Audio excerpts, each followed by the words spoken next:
Birinchi savol ishlaymiz, e'tibor beringlar. Sulfat ion o'zgarish diagrammasi berilyapti va sulfat ionlari umumiy dissotsiyatsiyaga uchrasa, magnesiy sulfat va alyuminiy sulfat qo'shilgan.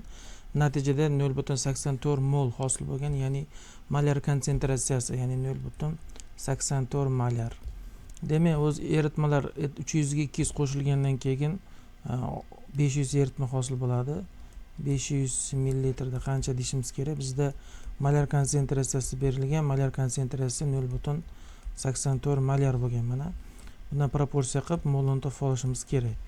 500 ko'paytiramiz 0.84 bo'lamiz 1000. 0.42 demak 0.42 mol bizda sulfat ioni hosil bo'lgan. 0.42 mol.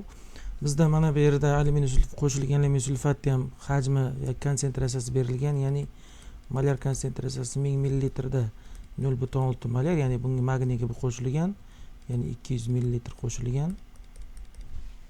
200 ko'paytiramiz 0.6 bo'lingan 1000. 0.12 bo'lgan. Demak, mana bu 0.12 bo'lgan moli proporsiya sulfat topadigan bo'lsak, mana bu molyarni o'chirib turamiz. Moli bor. Ko'paytiramiz 3 ga 0.36 bo'ladi. Va buni ayirib olsak, tepadagi magnesiy sulfat kelib chiqadi. Ya'ni 0.06. Ya'ni bundan buni ayirib oldim. Va proporsiya qiladigan bo'lsam, buniki ham 0.06 chiqdi. Va x so'rayapti. Demak, sulfat x dastlab qancha bo'lgan? Keyin 84 bo'lib qoldi deyapti. O'shani topishimiz kerak. Dastlabki molyar konsentratsiya. Demak, bizda 0.